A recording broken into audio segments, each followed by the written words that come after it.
కేవలం ఒక రిలేషన్షిప్కి పరిమితం కాకుండా ఇప్పుడు రకరకాల క్రైమ్ యాంగిల్స్లోకి వెళుతున్న విషయం చూస్తున్నాం మనం. అనేక మంది వీడియోలు ఇంకా రకరకాల డేటా ఒకరిపై ఒకరు సంధించుకుంటూ ఈ ప్రూఫ్స్ నా దగ్గర ఉన్నాయి, వీళ్ళ క్యారెక్టర్ ఇది అని చెప్పి బయట పెట్టే ప్రయత్నం చేస్తారు. Let's talk to Ram Gopal Varma గారు. అసలు అన్ని విషయాల్ని ఆయన క్షుణ్ణంగా ఒక అనలైజ్ చేసేవారు. ఈ విషయాన్ని ఎలా అర్థం చేసుకుంటున్నారని చెప్పి. సార్ నమస్కారం. సో రాజ్ తరుణ్ మీకు ఫ్రెండా? I know him. You know him, right. Friend. So మీరు ఫాలో అవుతున్నారా రాజ్ తరుణ్ లావణ్యల విషయం? కొంచెం. Right. Maybe I don't know all the details. అంటే అక్కడ more than Raj Tarun what ever మీడియాలో జరుగుతున్నాయి కాంటాక్ట్స్ కన్నా ఈ రిలేషన్షిప్స్ ఆస్పెక్ట్ అనేది ఐ ఫీల్ అంటే ఇది దీంట్లో ఉన్న స్పెసిఫిక్ ఇన్సిడెంట్స్ మనకు కూడా అన్ని డీటెయిల్స్ తెలియకపోవచ్చు, బికాజ్ మీడియాలో రకరకాల వర్షన్స్ ఉన్నాయి and it is under investigation and blah blah you know. But when you here the audio recordings and all that is what which actually is very surprising. అంటే ఒక middle class educated people అసలు అలాంటి language వాడతారు అనేది I was quite taken అబ్యాక్. ఇద్దరు వైపు నుంచా ఒకళ్ళ వైపు నుంచా? నో, ఐ థింక్ మోస్ట్లీ అమ్మాయి వైపు నుంచి. అమ్మాయి వైపు నుంచి, లావణ్య గారి వైపు నుంచి, right. I mean fair enough చేసే ఇప్పుడు కోపంలో ఏదో అనేస్తారు అనే డిఫెన్స్ అనేది ఐ ఫైండ్ ఇట్ వెరీ అంటే almost you will understand a persons character from the way మీరు మాట్లాడే దాన్ని బట్టి మీ క్యారెక్టర్ అర్థమవుతుంది కదా ఎప్పుడైనా. So I think that is an index. Yeah, right. So అంటే మీరు ఒకసారి ఒక కథ చెప్పారు. ఇద్దరు మనుషులు చాలా ఇష్టపడి ఒక 6 నెలల తర్వాత they can't the very very existence అని చెప్పి, అంత వైరుధ్యం వీళ్ళిద్దరి విషయంలో రావడానికి మీరు గమనించిన విషయాలు ఏమంటే I don't want to speculate on specifics, but I want to give an example in the context. ఇప్పుడు ఫస్ట్ వచ్చినప్పుడు అసలు నువ్వు లేకపోతే నేను లేను, నువ్వే నా ప్రాణం, నువ్వు లేని జీవితం లేదు అని అదొక అలాంటి కమిట్మెంట్ చేసిన తర్వాత ఆ ఇంటెన్సిటీని మెయింటైన్ చేయడం కష్టం అవుతుంది.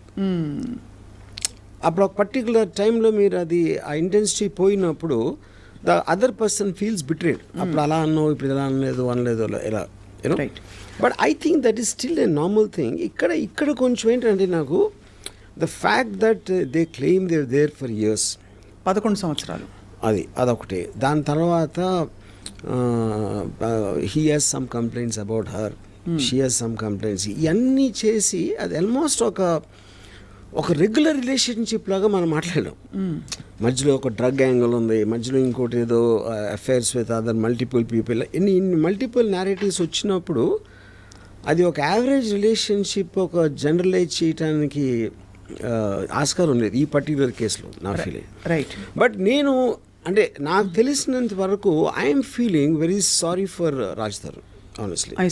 ఎందుకంటే దానికి కారణం ఏంటంటే ఒకటి ఆడియో టేప్స్లో తనకున్న ఒక కంట్రోల్ కానీ ఒక ఆస్పెక్ట్, రెండోది అపరెంట్లీ తనేదో ఎప్పుడో హెల్ప్ చేసింది బిగినింగ్ డేస్లో and I'm sure is return that multiple times you know. ఇప్పుడు ఆబ్లిగేషన్ తోటి రిలేషన్షిప్ అనేది ఎప్పుడు నిలబడదు, ఎందుకంటే you always feel the weight of that obligation. So అయితే మీకు your feeling sorry, but is it based on అంటే లావణ్య అతనిపై రకరకాల ఫస్ట్లో ఆరోపణలు చేసి అట్ ద సేమ్ టైమ్ ఈ ఆడియో టేప్స్ లీక్ చేయడం, కొన్ని ఎవిడెన్సెస్ని చూపించే ప్రయత్నం చేయడం, ఇవన్నీ దానివల్ల your feeling that sorry for him? I think it's highly manipulative and pre planned అన్న ఫీలింగ్ వస్తుంది. From whom? From that girl side. అంటే ఒక almost I'm not saying criminal, but criminal minded. అంటే ఇప్పుడు ఆడియో రికార్డింగ్ చేయటం, ప్రతి phone record చేయటం అలా అలవాటు ఎవరికి ఉంటుంది, ఎందుకు చేస్తారు? They always want to gather that and to use it on some other day. So that is bordering on criminal behaviour అంటున్నాను. బట్ ఆ అమ్మాయి కూడా ఫ్రాంక్లీ ఏదో ఒక భయంతో ఒక హెరాస్మెంట్కి గురయ్యి, లేదు ఏదో జరిగిపోతుంది, I will lose this person రేపటి రోజున అనే ఒక బెంట్ ఆఫ్ మైండ్లో నేను 11 సంవత్సరాలు ఇచ్చానంటే చెప్తున్నా. లూజ్ దిస్ పర్సన్ అని మీరు బలవంతంగా ఒక పిజన్లో పెట్టేస్తే, ఒక పంజరంలో బంధించేసి అంటే ఒక ఊపిరాడకుండా చేయటం అనేది how is that valid point? అంటే ఒక మనిషిని అలా బంధించలేము ఏ బంధంలో, ఎవరు చేయలేరు. ఇప్పుడు నాకు రాజే కావాలి అంటే చాక్లెట్ కాదు కదా, నాకు రాజే కావాలి నాకు తను ఉండాలంటే అతనికి ఇష్టం లేనప్పుడు how will you do that అంటే దట్స్ రిడిక్యులస్ థింగ్ అది. సో మరి 11 సంవత్సరాలు ఒక ఇన్స్టిట్యూషన్ ఇప్పుడు మేమిద్దరం పెళ్లి చేసుకున్నామని చెప్పి చెప్తున్నారు లావణ్య. 11 సంవత్సరాలు ఒక మనిషితో కలిసి ఉన్నప్పుడు అది సహజీవనంగా కూడా ఒక పెళ్లిగా గుర్తించబడుతుంది కోర్టు ప్రకారం. మరి ఎవరి మీద హక్కు ఉండదా చట్ట ప్రకారం? ఇప్పుడు పెళ్ళి అయినా కూడా ఈవెన్ వాళ్ళు సహజీవనం అంటున్నారు. See, there are so many people who take divorce na after 25 years, 30 years తర్వాత తీసుకుంటారు డివోర్స్. రైట్. ఇన్ఫ్యాక్ట్ రీసెంట్లీ నాకు ఒక ఆయన చెప్పింది అబౌవ్ 60 డైవోర్స్ రేట్ ఎక్కువ అవుతుందంట సడన్గా, which you will find strange. కానీ అతను ఇచ్చిన రీజన్ ఏంటంటే ఇంకా అప్పటికి పిల్లల పెళ్ళిళ్ళు ఇలాంటివన్నీ అయిపోతాయి కదా, వాళ్ళకు ఉన్న రెస్పాన్సిబిలిటీస్ అయిపోయి ఇప్పుడు కన్నా వదిలించుకుందాం, మా మిగతా జీవితం సుఖంగా ఒంటరిగా బతుకుదాం అనే దానికి ఇండికేషన్ అది. You know, so to live together without consent is a impossible thing అది. రైట్. యా. సో ఈ ఫస్ట్ ఆడియో అసలు బయట పెట్టింది శేఖర్ భాష అనే మధ్యవర్తి. అతను పెట్టబట్టి నేను డిఫెన్స్లోకి వెళ్ళి నా దగ్గర ఉన్న ఇతరత్ర వీళ్ళవి ప్రూఫ్లు బయట పెట్టాను తప్ప, లేకపోతే అంటే మీరు అందరినీ ఇలా ప్రూఫ్లతో బెదిరిస్తున్నారనే ఒక సైకో అనే ఒక ముద్ర తెచ్చుకున్నారని లావణ్య అడిగితే చెప్పిన విషయం. సో ఫస్ట్ అతను బయటపడడం తప్పు చేశాడా? First of all, I don't think that's true because I think Shekhar Basha came in a much more recent times ever since this happened. నాకు తెలిసి అతను 30 days తర్వాత ఇప్పుడు audios we're hearing right from the beginning. అదొక point. రెండోది ఇప్పుడు ఎవరు record చేశారు, ఎక్కడి నుంచి వస్తుంది అనేది అది కంప్లీట్ అదొక మేజ్ అది. యూనో, అంటే వేరే వాళ్ళు మాట్లాడిన అన్ని రికార్డింగ్స్ ఏడు దగ్గర వచ్చినాయి, ఎవరు లీక్ చేస్తున్నారు అనేది నాకు తెలిసి సిబిఐ కూడా పట్టుకోలేదు. రైట్. అంటే అంత కాంప్లికేట్ అనిపిస్తుంది. బట్ ద ఫ్యాక్ట్ దట్ ఈవిడ దగ్గర అన్ని ఎవిడెన్సెస్ అంతమంది కాన్వర్జేషన్స్ ఉన్నాయి అన్నది అదొక క్రిమినల్ ఇది అంటారు బేసికలీ. మైండ్, క్రిమినల్ మైండ్ ఉండడం క్రిమినల్ థింకింగ్. రైట్. సో మీ దృష్టిలో లావణ్య ఏం ఎక్స్పెక్ట్ చేస్తున్నారు ఇప్పుడు అని అనిపిస్తుంది? బికాజ్ రాజ్ తరుణ్ కావాలని తను బయటికి చెప్తున్నారు, బట్ యాక్చువల్గా ఏం ఎక్స్పెక్ట్ చేస్తారని మీకు అనిపిస్తుంది? See, eventually I think this will reach some kind of a financial settlement అనేది నా గెస్.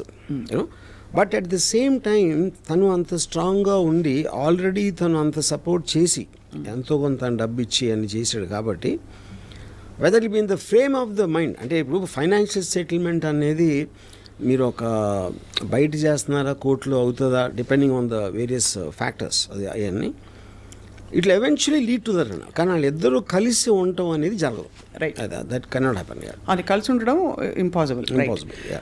నిన్న లావణ్య ఐ డ్రీమ్తో మాట్లాడిన ఇంటర్వ్యూలో చెప్పింది ఏంటంటే తనని అరెస్ట్ చేయడం కూడా ఇట్స్ ప్లాంటెడ్.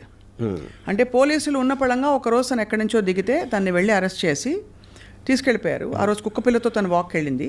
అండ్ ఆ టైంలో అరెస్ట్ చేసిన వాళ్ళు మఫ్టీలో రావడం అనే ఫోటోగ్రాఫ్స్ కూడా చెప్పారు. మీకు ఏమనిపిస్తోందంటే ఒక డ్రగ్ కేసు అన్నది ఆబ్వియస్లీ మీరు క్రైమ్ స్టోరీస్ చాలా రాశారు తీస్తారు కాబట్టి అడుగుతున్నాను మిమ్మల్ని.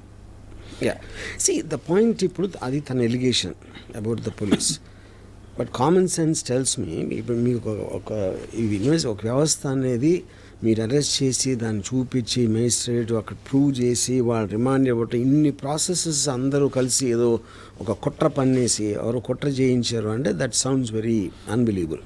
పాయింట్ 1.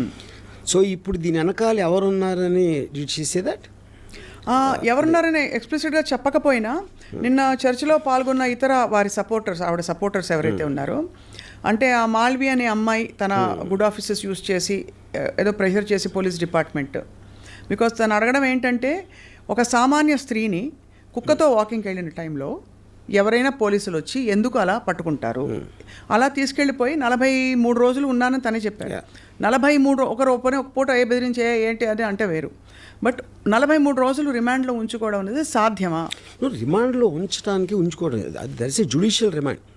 పుట్టిన జ్యుడిషియల్ రిమాండ్ అది వాళ్ళు చాలా రెగ్యులర్ దాంట్లో మీరు అరెస్ట్ చేసినప్పుడు దానికి సంబంధించిన ఎవిడెన్స్లో లేకపోతే అదర్ పీపుల్ స్టేట్మెంట్స్ తీసుకోవడానికి that is a general thing done. Right. So because so that she won't talk to the others, alert చేయడానికి ఇలాంటి దానికోసం చేస్తారు అది. అవును. It is she not in police remand. Correct. అదొక పాయింట్.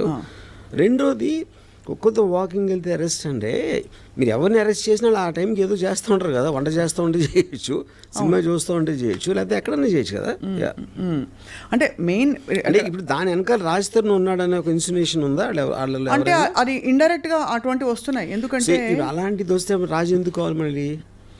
అంటే తను సహజీవనం చేసిన వ్యక్తిని తను ఏదో చెప్పి కుట్ర పన్నేసి పోలీస్ జ్యుడిషియల్ రిమాండ్లో పెట్టించినోడు ఎందుకు వాళ్ళు మీకు అప్పుడు? ఇది అంటే ఏం జరుగుతుందంటే రాజ్ తరుణ్ ఒక రాంగ్ ఇన్ఫ్లుయెన్స్లో ఇలా చేస్తున్నాడు తప్ప బేసిక్గా మంచివాడు ఇదంతా చేసాక అనే ఒక ఇంప్లికేషన్ వస్తుంది. నేను ఆనెస్ట్గా the one person I feel really sorry for in this that girl Malhotra. ఎందుకంటే ఇప్పుడు వీళ్ళిద్దరు ఒక హిస్టరీ ఉంది, ఏదో ఎన్నో ఇయర్స్ వాళ్ళిద్దరు కొట్టుకునో ఏదో something.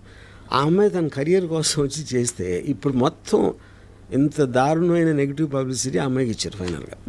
Of course this girl you know, and I think respective ఇప్పుడు అమ్మాయి టాలెంట్ తన సినిమా ఆడిందా లేకపోతే ఫ్యూచర్ కెరియర్ అన్ని పక్కన పెట్టేస్తే for ever she will be affected with this scandal at a young age of where ever she starting. I really feel sorry for her. So మొత్తానికి ఇది ఒక లీగల్ బ్యాటిల్ బిట్వీన్ స్పౌసెస్. బయట వాళ్ళకి అసలు తావు లేదు ఇందులో ఎంటర్ అవ్వడానికి అని చెప్పి కూడా ఒకళ్ళిద్దరు పెద్ద మనుషులు అన్నారు. Fair enough. కానీ రాజ్ తరుణ్కి మొన్న బెయిల్ వచ్చింది చూసారు కదా మీరు. Bail has been granted. What does that indicate అంటే to you? No see anticipatory అంటే ఫస్ట్ ఆఫ్ ఆల్ వాళ్ళు పెట్టిన సెక్షన్స్ వ్యాలిడిటీ ఏంటి,